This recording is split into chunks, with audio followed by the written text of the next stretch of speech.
टीव्हीजी India कंपनीकडून आपल्या सर्व कामगारांना पत्र मिळालेलं आहे.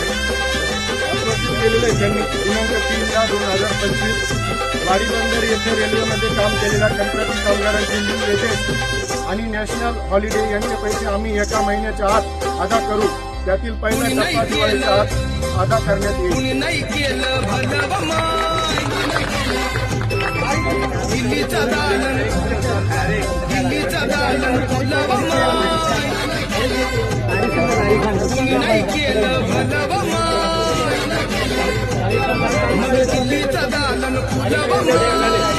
असं नका करू.